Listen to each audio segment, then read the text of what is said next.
વખતે જોયો કયો તો કે ગઈ વખતે જોયો આપણે હીમોફિલિયા વિશે આપણે વાત કરી હતી શું તો કે રોયલ ફેમિલી ડિસીઝ તરીકે આ બધું આ હીમોફિલિયા રુધિરના લક્ષણો અને આપણે આ બધા કેવા કહેતા હતા લિંગ સંકલિત પ્રક્ષણ એટલે કયો રંગસૂત્ર X રંગસૂત્ર ક્લિયર હવેનો જે આપણો ટોપિક કરો એ ટોપિક કયો છે તો કે એ ટોપિક નું નામ છે મેન્ડેલની અનિયમિતતા જેને કહેવામાં આવશે સિકલ સેલ એનિમિયા એનિમિયાનો મીનિંગ શું થાય તો કે એનિમિયા એટલે જો એક સિકલ સેલ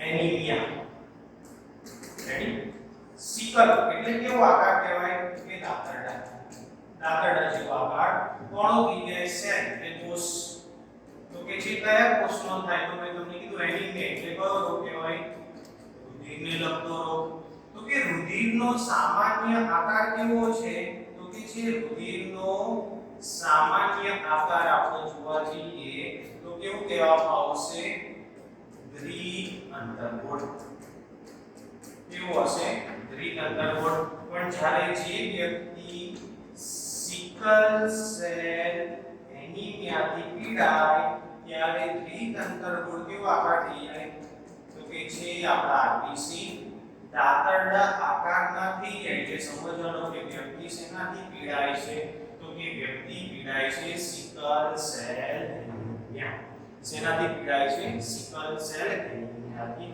તો આ એક એવો રોગ છે જેની અંદર ગઈ રીતે આપણે જોયું કે સ્ત્રી વાહક તરીકે કાર્ય કરે છે આમાં વાહક તરીકે શું આવશે તો કે વાહક તરીકે આપણે લેવાના છે જન્યુઓ એટલે કે રંગસૂત્રો અને HB એટલે શું તો કે HB નો મીનિંગ થશે તો કે રુધિર છે એટલે કયું આવશે હિમોગ્લોબિન રેડી તો કે જે હિમોગ્લોબિનની જે શૃંખલા કરી એ શૃંખલા પર શું જોવા મળે છે તો કે એ શૃંખલા ઉપર જોવા મળે છે અસર એટલે અહીંયા શું કહેવામાં આવશે એની તો કે વિકૃતિ શેની તો અહીંયા વિકૃતિ જોવા મળે છે આકારમાં કેવો આકાર તો કે સામાન્ય રીતે આપણો આકાર રુધિરનો કેવો હશે દ્વિઅંતરગોળ આ દેખાય છે તે અને કેવો થઈ હશે તો કે છે આવો દાંતરડા આકારનો તો સમજવાનો વ્યક્તિ શેનાથી પીડાતો હશે તો વ્યક્તિ પીડાતો હશે સિકલ સેલ એનિમિયા એ પરિસ્થિતિ હવે આપણે જોઈએ કે આ એનિમિક કન્ડિશનની અંદર શું કહેવા માંગે છે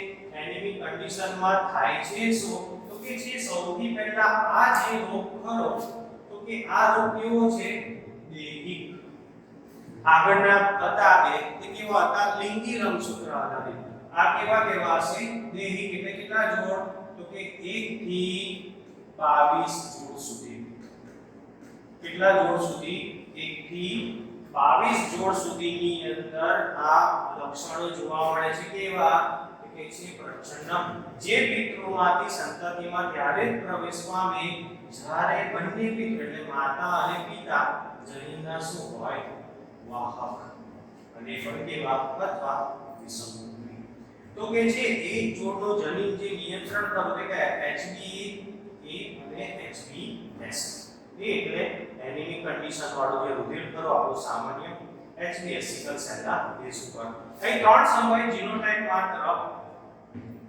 HBSS વાળા સમયુગી વ્યક્તિમાં દેખાય જ્યારે વિષમયુગી જે વ્યક્તિના રીતે કેવા છે રોગમુક્ત છે એને રોગ નથી પણ એ રોગનો શું કરે છે ફેલાવ માટેને કહેવામાં આવશે વાહક તો અહીંયા જે જનીન ખરો તે જનીનની પ્રક્રિયા કેવી દેખાશે તો કે જનીનની પ્રક્રિયા દેખાશે બે સ્વરૂપે એક આવશે HBS અને કયા આવશે તો કે HBA અને HBS હવે આ જે HBA અને HBS કેવા કહેવાશે તો આને કહેવાય વિષમયુગની પણ આ કેવી છે રોગના વાહક જ્યારે આ કેવા કહેવાશે તો કે આને કહેવામાં આવશે સમયુગ્મી પણ આ જે સમયુગ્મી વ્યક્તિ ખરા તે રોગના વાહક નથી પણ કેવા છે આ લોકો કે સામાન્ય તો કે સર આ બધું કેવી રીતે ખબર પડે તો કે છે આ બધાની માહિતી શેમાં થશે તો કે HB એટલે કે હિમોગ્લોબિનની શૃંખલા કરી એના છઠ્ઠા છઠ્ઠા નંબરના કાર્બન પર, એટલે કે છઠ્ઠા નંબરની જે શૃંખલા કરી એ છઠ્ઠા નંબરની શૃંખલાની અંદર શું થશે તો કે ફેરબદલી શું જોવા મળશે, ફેરબદલી જોવા મળે માટે વ્યક્તિ શેનાથી પીડાય છે, સિકલ સેલ. તો કે વિકૃતિ જનીન સંતતિમાં ઉભરી આવવાની સંભાવના કેટલી 50%. તો કે 50% કઈ રીતે, જો વાહક હશે તો 50%, સામાન્ય હશે તો પછી લોપની સંભાવના કેવી રહેશે 0%. એટલી રહેશે 0%. આ વિકારનું મુખ્ય કારણ શું છે કે અણુની બીટા ગ્લોબ્યુલિનની શૃંખલાના છઠ્ઠા નંબરના કાર્બન પર એમિનો એસિડ, તો કે છઠ્ઠા નંબરના કાર્બન પર આવો જોતો તો ગ્લુટામિક એસિડ, પણ એ ગ્લુટામિક એસિડની જગ્યાએ કયો આવી જાય છે રિલાઇન, જેને કારણે વ્યક્તિ શેનાથી પીડાય છે એટલે કે સિકલ સેલ એનિમિયા. એનો મતલબ શું થયો કે પ્રોટીનમાં અમીનો એસિડ બીટા ગ્લોબ્યુલિન છઠ્ઠા સંકેતમાં GG ના સ્થાને GUG દ્વારા શું થઈ જાય દૂર થઈ જાય છે, જેને કારણે વ્યક્તિના શરીરમાં O2 ની માત્રામાં શું થશે તો કે O2 ની માત્રામાં ઘટાડો, એટલે ઓક્સિજન ઘટશે, ઓક્સિજન ઘટશે જેને કારણે આપણો જે RBC ખરો એ RBC ને ઓક્સિજન નહીં મોકલે, કાં ઓક્સિજન નહીં મળે, જેને કારણે એનું શું થશે બહુલીકરણ. તો કે બહુલીકરણ થશે જેને કારણે RBC નો જે સામાન્ય આકાર કરો એ સામાન્ય આકારની અંદર શું થશે તો કે સામાન્ય આકારમાં ફેરબદલી થશે, અને એ ફેરબદલી થયા પછી કેવો આકાર ધારણ કરી દેશે તો કે છે દાતરડા. કેવો આકાર દાતરડા આકાર એટલે લખીશું. તાણને કારણે તો શેનું તાણ તો કે ઓછા ઓક્સિજનનું એનસીયુ થઈ શકે કે RBC નો અંતર્ગોળ આકાર દાતરડા આકારનો થઈ જાય છે. એનું મુખ્ય કારણ શું છે તો કે છે ઓક્સિજનની ઉણપ કાં તો ઓક્સિજનની અછત. આ દ્વિત અંતર્ગોળ બદલાઈને કેવું થઈ જશે દાતરડા આકારનો થઈ જશે. માટે વ્યક્તિ શેનાથી પીડાય છે તો વ્યક્તિ પીડાય છે સિકલ સેલ એનિમિયા. બીજી વસ્તુ કે જો તમને આ ચાર્ટ આટલો ચાર્ટ જો તમને મળે હશે તો તમે એવી આરામથી લખશો. ને બીજું કે આ MCQ પૂછશે પ્લસ આપણો બોર્ડની અંદર પણ પૂછાય છે. શું સામાન્ય કેવું છે જનીન HPA તો એ જગ્યાએ mRNA માં કઈ શૃંખલા આવે છે GG. તો GG જો છઠ્ઠા નંબરના કાર્બન પર કયો છે ગ્લુટામિક એસિડ. આવો વ્યક્તિ કેવું કહેવામાં આવશે તો કે આવો વ્યક્તિ કહેવામાં આવશે સામાન્ય. પણ જો એના છઠ્ઠા નંબરના કાર્બન પર GAG ના જગ્યાએ GUG આવી જાય તો છઠ્ઠા નંબરના કાર્બન પર કોણ જોડાઈ જાય છે વેરાય, જેને કારણે વ્યક્તિ શેનાથી પીડાય છે સિકલ સેલ એનિમિયા. યાદ રાખજો ગ્લુટામિક એસિડની જગ્યાએ શું આવી જશે વેરાય. ગ્લુટામિક એસિડનો સંકેત કયો છે GAG, જ્યારે વેલાઇનનો સંકેત કયો છે GUG.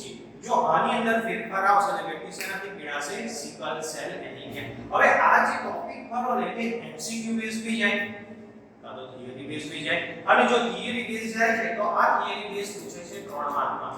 માનો કે આ પ્રશ્ન 4 માર્કની અંદર જશે તો આ 2 માર્કમાં આવશે, અને પછી બીજું કોઈ પણ રોગ મૂકે એ પણ કેટલા માર્કમાં 2 માર્કમાં. એ રીતે 4 માર્કની અંદર આ પ્રશ્ન પૂછાય કે ભાઈ પેપરને રેડી કાઢવું હોય તો આ ટોપિક 3 માર્કમાં પૂછે તો કઈ રીતે આનો 1.5 માર્ક અને થેલેસેમિયાનો 1.5 માર્ક. એ રીતે આ પ્રશ્ન પૂછાય છે 3 માર્કની અંદર. જો એટલો પૂછાય તો આપણી માટે સારામાં સારો છે, ના પૂછાય તો પછી આપણે થોડું વિચારવું જોઈએ. તો યાદ રાખો GG ના સ્થાને GUG, ગ્લુટામિક ના સ્થાને વેલાઇન. કયા નંબરનો કાર્બન છઠ્ઠા નંબરનો. શેની પર હિમોગ્લોબિનની બીટા શૃંખલા. એમાં વિષમ યુગ્મ હંમેશા કેવો હશે વાહક. કેવો જોવા મળશે વાહક સ્વરૂપે. આકાર કેવો થઈ જાય છે કે દ્વિત અંતર્ગોળની જગ્યાએ થઈ જશે દાતરડા આકાર. કેવો થઈ જશે દાતરડા આકાર. એટલે સમજવાનું વ્યક્તિ શેનાથી પીડાતો હશે સિકલ સેલ એનિમિયાથી. આના અલગ અલગ સંભાવના બેઝ સ્વરૂપે MCQ પણ આવતા હોય છે. પણ યાદ રાખો કે આની અંદર ફરક એટલો જ છે કે આ સિકલ સેલ એનિમિયા દૈહિક બેઝ છે, જ્યારે આગળના કેવા હતા લિંગી બેઝ હતા. લિંગી બેઝ બે રોગ ભણ્યા, એક રંગઅંધતા અને એક હિમોફિલિયા. જ્યારે સિકલ સેલ કેવો છે દૈહિક પ્રચ્છન્ન લક્ષણ ધરાવે છે. રેડી બોલો, બધાને ખબર પડશે. એકવાર શાંતિથી જોઈ લેજો. જેની અંદર તમને કઈ ડાઉટ હોય તો નહીં જ હોય, છતાં બી તમને કઈ ડાઉટ લાગે તો તમારે કોન્ટેક્ટ કરવો, હું તમને શીખવાડીશ, ચિંતા ના કરો.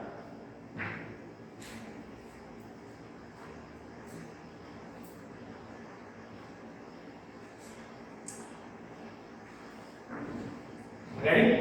હવે જો આ ટોપિક છે, આ ટોપિકનું નામ શું છે? તો કે આ ટોપિકનું નામ મેં તમને કીધું કે હું આનો ટોપિક જે કરો આગળ પોલીક્લોરાઇડ એ પછી ચલાવીશ PKU, ફિનાઇલ કીટોન્યુરિયા.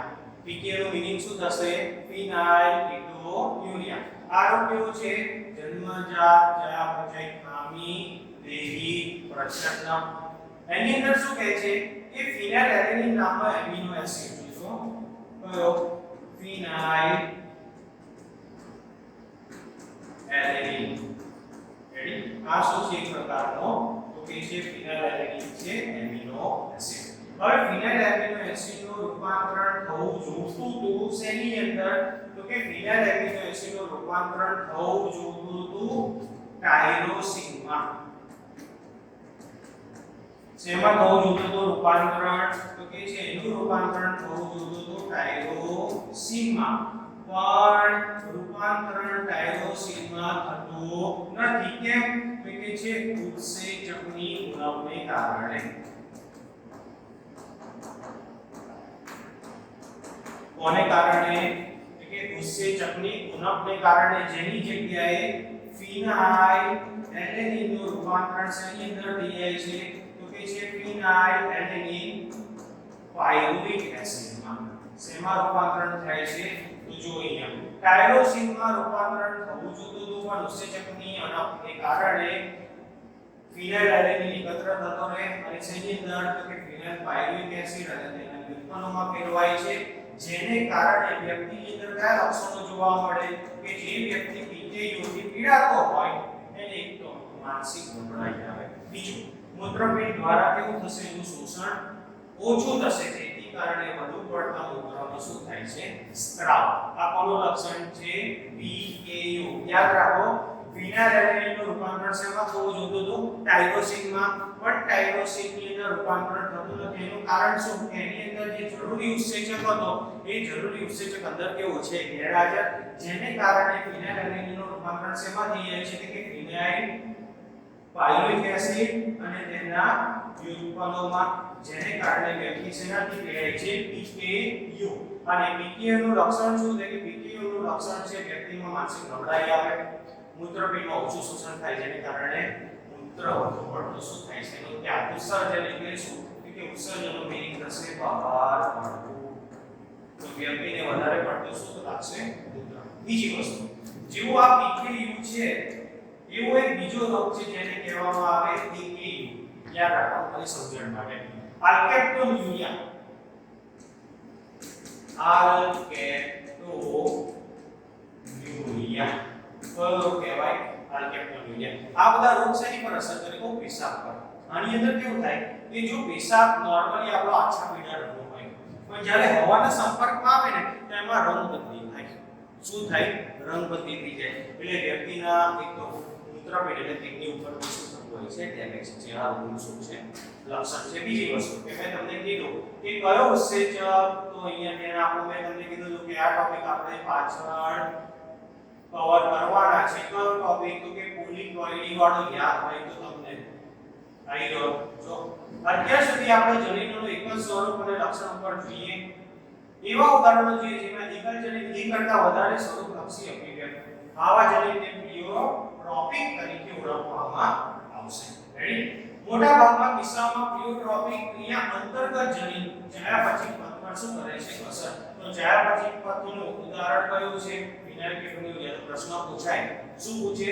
કે જનીન ચયાપચય પથ પર અસર કરતું હોય તેના વિશે માહિતી આપો અને ઉદાહરણ દ્વારા સમજાવો. તો જો અહીંયા લખીશું. માનો આ રોગ થવાનું લક્ષણ કયો ઉત્સેચક? ફિનાઇલ એલેનિન હાઇડ્રોક્સાઇલેસ. જ્યારે વ્યક્તિ ફિનાઇલ એલેનિન હાઇડ્રોક્સાઇલેસ ની ઉણપ પડતાથી હોય ત્યારે વ્યક્તિ શેનાથી પીડાતો હોય છે? ફિનાઇલ કીટોન્યુરિયા. તો એક લક્ષણ કહેવાય તો માનસિક નબળાઈ, મૂત્રનો વધુ પડતો વ્યય. પછી જો માનસિક મંદતા, વાળ ત્વચાના રંજક કણમાં ઘટાડો. રંજક કણમાં ઘટાડો એટલે શું? કે આપણી ત્વચાનો કલર જે કરો એની અંદર કયો રંજક દ્રવ્ય હાજર હોય? તો કે છે મેલાટોનિન. આની અંદર શું જોવા મળે? ઘટાડો. એટલે વ્યક્તિનું જે શરીર પર કેવું એકદમ વ્હાઇટ ધબ્બા જેવું એવા ચાન્સીસ છે.